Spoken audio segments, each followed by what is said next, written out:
میں اس کی دعا کو اس کی موت تک قبول نہیں کروں گا. دعائیں نہیں جاتی ہیں، بار اجابت تک نہیں ٹکرائیں گی. دعاؤں کے قبول ہونے کی شرائط کبھی آپ نے پوچھا کسی سے جا کر کے؟ یہ شکایت تو سب کی ہے، بہت دعا کیا، بہت وظیفے پڑھے، اب تک کچھ بھی نہیں اثر ہوا، کچھ بھی نہیں قبول ہوا. کبھی اس کے نہ قبول ہونے کے علامات یا شرائط کیا ہیں دعا قبول ہونے کی، یہ آ کر کے کبھی آپ نے پوچھا؟ سب سے پہلی شرط ہے دعاؤں کے قبول ہونے کی. موسیٰ کلیم اللہ علیہ الصلوۃ والتسلیم کوہ طور پر جا رہے تھے، ایک بندے کو آپ نے روتے ہوئے گڑ گڑاتے ہوئے دیکھا. وہ دعا کر رہا تھا، اور کیسے دعا کر رہا تھا، اتنا رو چکا تھا وہ کہ اس کے کپڑے بھیگ چکے تھے آنسوؤں سے، اس کے آنسوؤں سے کپڑے بھیگ چکے تھے. رو رو کر کے زارو قطار وہ دعائیں کر رہا تھا. موسیٰ علیہ السلام جلیل القدر پیغمبر ہے، انہیں ترس آ گیا اس پر. طور پر جانے کے بعد اللہ کی بارگاہ میں انہوں نے اس کی سفارش کی، اے مولا وہ بندہ جو کوہ طور کے نیچے بیٹھا ہے تجھ سے اتنی دیر سے مانگ رہا ہے کہ آنسوؤں سے اس کے کپڑے تر ہو گئے ہیں، اس کی دعا سن لے مولا، اس کی دعا قبول کر لے. رب تعالیٰ نے فرمایا اے موسیٰ مانگتے مانگتے اس کے ہاتھ آسمان کو پہنچ جائیں، روتے روتے وہ مر بھی جائے تو میں اس کی دعا قبول نہیں کروں گا. موسیٰ علیہ السلام نے عرض کیا مولا ایسا اس نے کیا کیا؟ رب تعالیٰ فرماتا ہے کہ اس لیے کہ اس کے بدن پر کپڑے حرام ہیں اور پیٹ میں لقمہ حرام ہے. حرام کا لقمہ اس کے پیٹ میں ہے اور حرام کا لباس اس کے جسم پر ہے. میں اس کی دعا کو اس کی موت تک قبول نہیں کروں گا. دعائیں نہیں جاتی ہیں، بار اجابت تک نہیں ٹکرائیں گی. دعاؤں کے قبول ہونے کی شرائط کبھی آپ نے پوچھا کسی سے جا کر کے؟ یہ شکایت تو سب کی ہے، بہت دعا کیا، بہت وظیفے پڑھے، اب تک کچھ بھی نہیں اثر ہوا، کچھ بھی نہیں قبول ہوا. کبھی اس کے نہ قبول ہونے کے علامات یا شرائط کیا ہیں دعا قبول ہونے کی، یہ آ کر کے کبھی آپ نے پوچھا؟ سب سے پہلی شرط ہے دعاؤں کے قبول ہونے کی، حلال کھائے اور سچ بولے. حلال کھائے اور سچ بولے. اللہ کے حبیب صلی اللہ علیہ وسلم نے ایک صحابی کو یہ عمل بتایا، کہا اگر تم چاہتے ہو کہ ہر دعا تمہاری قبول ہو جائے تو مستجاب الدعوات بن جاؤ، تو دو چیزوں کی پابندی کرنا، زبان سے سچ بولنا اور منہ سے حلال لقمے کھانا. پھر کوئی وظیفہ کرو نہ کرو اللہ تمہاری ہر دعا قبول کرے گا، مستجاب الدعوات بنو گے. یہاں آج وہ حدیث صادق آ رہی ہے میرے عزیزو، جو اللہ کے حبیب صلی اللہ علیہ وسلم نے فرمایا اے میرے صحابہ ان قریب تم دیکھو گے امت پر میرے ایک ایسا زمانہ آئے گا کہ میری امت حلال و حرام کی تمیز بھول جائے گی، ختم کر دے گی. وہ زمانہ میں اب آنکھوں سے دیکھ رہا ہوں. آج امت مسلمہ کو پوری دنیا نے سودی کاروبار پر لگا کر رکھا ہے. حقیقت میں آپ کو بتاؤں آج یہودیوں کا سب سے بڑا نظام، دجالی نظام، یہ کریڈٹ پر جو چل رہا ہے، سودی بینکوں کا جو نظام انہوں نے پوری دنیا میں متعارف کروایا، پوری دنیا سے انہوں نے حلال کا خاتمہ کرنے کی کوشش کی. اس میں مسلمان بھی ملوث ہو گئے. بینکوں کے مسائل الگ ہیں لیکن تقریباً پوری دنیا کو انہوں نے سود پر لا کر کھڑا کر دیا، سود پر لا کر کھڑا کر دیا. اور سود کی نحوست ایسی ہے کہ جو بندہ اس میں ڈوب گیا وہ نحوستوں میں گرفتار ہو گیا. اللہ اور اس کے فرشتے اس بندے سے اپنی نظر ہٹا لیتے ہیں جو سود کی بلا میں ملوث ہو جاتا ہے. لیا ہے کسی سے سود پر پیسہ استعمال کر رہا ہے اور بڈی بھر رہا ہے، اللہ تبارک و تعالیٰ اس بندے پر رحم نہیں فرمائے گا. لیکن یہ ہے، میں نے پڑھا ہے سلطان عبد الحمید ثانی رحمۃ اللہ تعالیٰ علیہ، خلافت عثمانیہ کے ایک عظیم سلطان کا نام ہے، خلیفہ کا. ایک دن آپ نے اپنے وزیر سے کہا فلاں صاحب ہیں ان کو بلائیے. کوئی دکاندار تھے تو وزیر نے بلایا، وہ اندر آئے. سلطان نے اپنی جیب سے کچھ پیسے نکالے اور کہا کہ یہ آپ کا پورا ہو گیا، حساب کتاب صاف. بادشاہ وقت ہے خلیفہ عبد الحمید ثانی جس کی حکومت تقریباً آج کے 40 کنٹریز پر تھی، 40 ملکوں پر. وہ ایک بنیا سے دکان کے حساب کتاب کر رہا ہے اور پیسے واپس دے رہا ہے. وہ جب باہر نکلا بنیا تو وزیر نے پوچھا کہ آپ کو کیوں بلائے تھے خلیفہ اسلام، آپ کو کیوں بلائے تھے؟ کیا کہا میرا ان کے اوپر کچھ قرضہ باقی تھا، مجھ سے انہوں نے قرضہ لیا تھا، وہ لوٹانے کے لیے بلائے. کہا وقت کا 40 ملکوں پر حکومت کرنے والا خلیفہ دکان کے ایک بنیا سے قرضہ لیا ہوا ہے؟ تو انہوں نے کہا ہاں وہ بسا اوقات مجھ سے لیتے رہتے ہیں. اس کے بعد وہ چلا گیا. اس کی پریشانی بڑھ گئی. وزیر نے آ کر کے پوچھا کہ حضور یہ کیا معاملہ ہے؟ وہ سچ کہہ رہا ہے، آپ کو حقیقت میں ایسے چند سکوں کی پیسوں کی ضرورت پڑ گئی؟ میرے عزیزوں سود کے بدلے میں اسلام نے کیا دیا ہے؟ بادشاہ خلیفہ سلطان عبد الحمید ثانی اللہ ان پر رحم فرمائے فرماتے ہیں میں نے ایک حدیث پڑھی تھی اللہ کے رسول صلی اللہ تعالیٰ علیہ وسلم کی کہ بندہ اپنی ضرورتوں کے تحت اگر کسی سے قرض حسن لیتا ہے تو ادا کرنے کی نیت ہو، لیا ہے ادا کرنے کی نیت ہو تو ادا کرنے کے زمانے میں جتنی دن تک وہ کوشش کرتا رہے گا اللہ کے نزدیک وہ رحم کرنے والا بندہ پایا جائے گا. خصوصی نظر اللہ کی اس پر ہوگی کہ یہ بندہ قرض میں ڈوبا ہوا ہے لیکن دینے کی نیت کیا ہوا ہے. میں ہمیشہ اس بنیا سے تھوڑے سے یہ قرض اس لیے لے لیتا ہوں کہ اللہ مجھ پر نظر رکھے. صاف سی بات ہے میرے عزیزوں، اللہ کے حبیب صلی اللہ تعالیٰ علیہ وسلم کی ایک حدیث پاک میں ذکر کرتا ہوں آج۔ حضور اکرم صلی اللہ تعالیٰ علیہ وسلم ارشاد فرماتے ہیں، اے میرے صحابہ، ان قریب تم دیکھو گے میری امت پر ایک ایسا زمانہ آئے گا کہ لوگ حلال و حرام کی تمیز بھول جائیں گے، جو ہاتھ میں آیا وہ کھا لیں گے، اور یہ وہ زمانہ ہوگا کہ صبح مومن ہوں گے، شام میں کافر ہو جائیں گے، رات کو مومن سوئیں گے، صبح کافر اٹھیں گے، یصبح مؤمنا ویمسی کافرا۔ یہ وہ زمانہ آ گیا ہے میرے عزیزوں، امت کا اکثر حصہ آج حلال و حرام کی تمیز بھول چکا ہے۔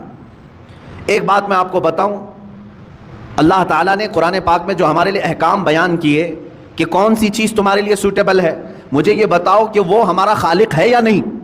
اسی نے پیدا کیا ہے ہمیں، اور وہی بہتر جانتا ہے کہ ہمارے جسم کے لیے کون سی غذا سوٹیبل ہے۔ جس نے بنایا وہی بہتر جانتا ہے نا۔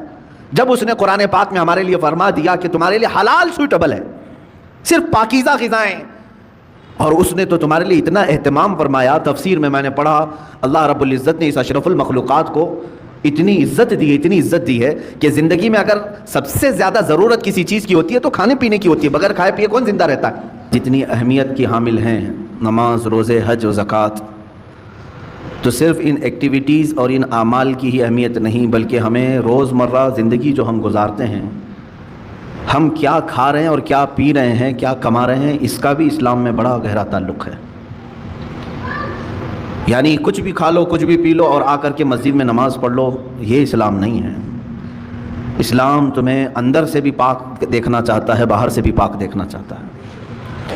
چہرے سجا لیں، کپڑے اچھے پہن لیں، لیکن پیٹ میں حرام رزق ڈال کر کے آئیں، اللہ کی بارگاہ میں اس کا کوئی سجدہ قبول نہیں ہے۔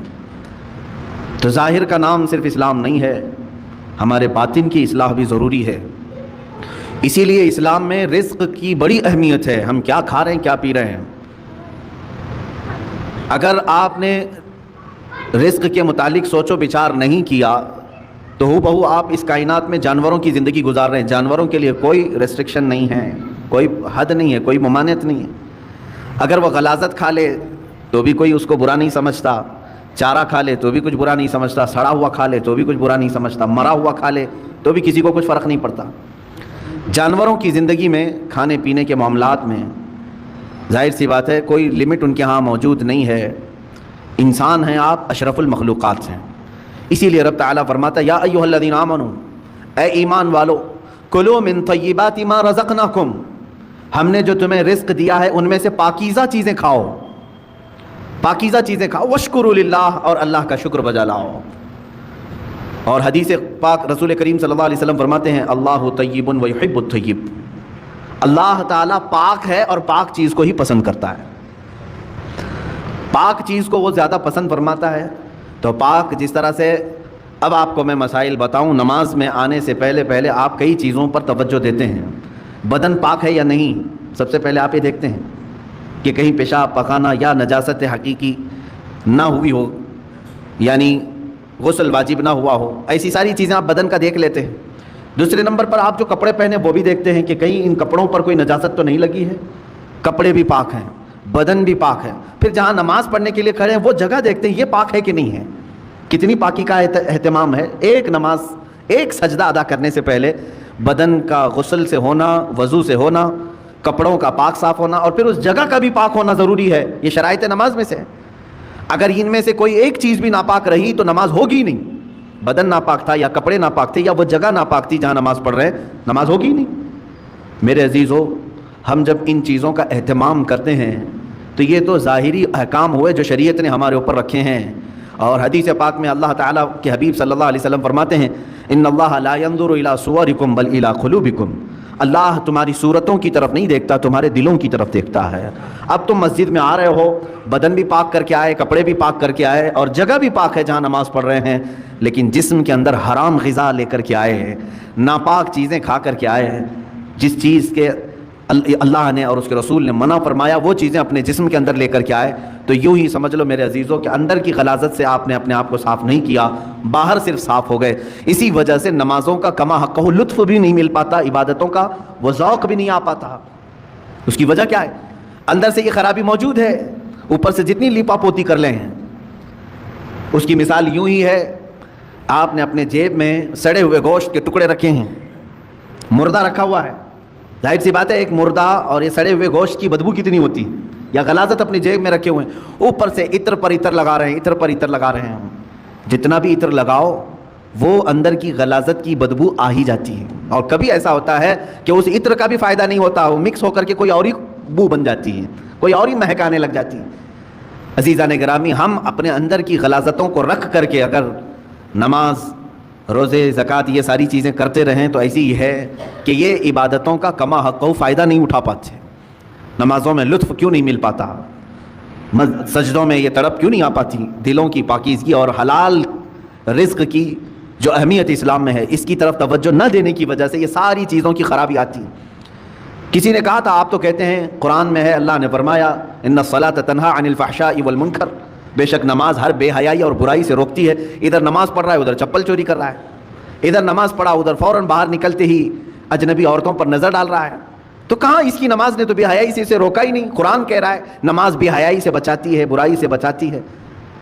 ظاہر سی بات ہے آپ کا سوال حق ہے، نماز بے حیائی اور برائیوں سے بچاتی ضرور ہے، اس میں نماز کا قصور نہیں میرے عزیز.